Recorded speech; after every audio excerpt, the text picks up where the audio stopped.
अस्सलाम वालेकुम जी, मेरा नाम डॉक्टर अदनान है और मेरा ताल्लुक़ निस्सर हॉस्पिटल मुल्तान से है। अक्सर लोग समझते हैं कि शुगर सिर्फ़ बड़ों की बीमारी है, लेकिन हकीकत ये है कि एक मासूम सा बच्चा भी शुगर की बीमारी में मुब्तला हो सकता है।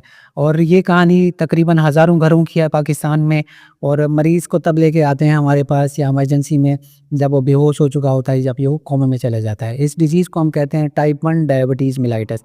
इसमें क्या होता है, जिस्म का जो मुदाफ़ियती निज़ाम है वो गलती के तौर पर, ऑटो इम्यून डिज़ीज़ के तौर पर लबलबा के ऊपर बीटा सेल्स होते हैं, उनको तबाह करता है। जब तबाह करता है तो वहाँ से क्या होता है, इंसुलिन ख़ारिज नहीं होती बॉडी के अंदर। अब इंसुलिन ख़ारिज नहीं होगी तो क्या होगा, हम जो चीज़ खाते हैं, शुगर है, चीनी है, कार्बोहाइड्रेट्स हैं, वो बॉडी में बढ़ती जाती है।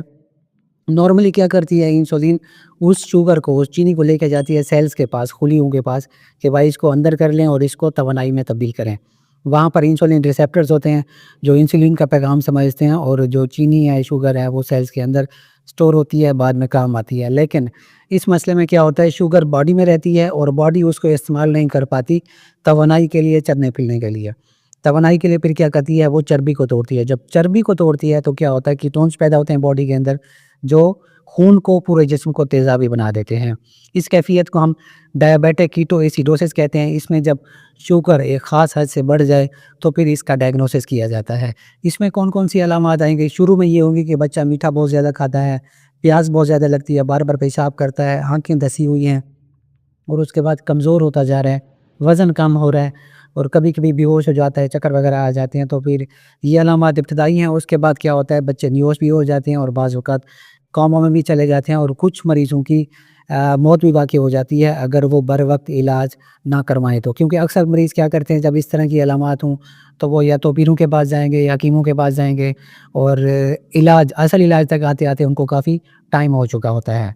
ये बात याद रखने की है, डीकेए का इलाज घर पर नहीं है, अस्पताल में। उसमें insulin, fluids, electrolyte imbalance, ketones को नॉर्मल करना, क्लोज़ मॉनिटरिंग और काफ़ी चीज़ें देखनी पड़ जाती हैं।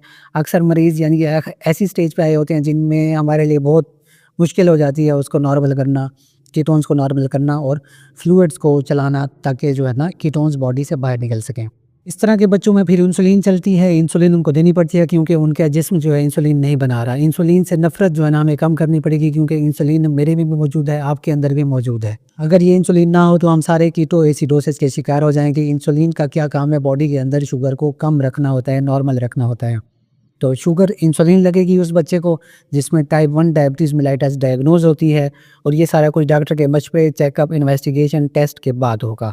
अब वालिदैन के लिए पैगाम ये है कि ऐसी अलामात हों या आपके किसी जानने वाले के बच्चे में ऐसी अलामात हों, तो सिंपल टेस्ट होता है जिसको हम आरबीएस कहते हैं, रैंडम ब्लड शुगर।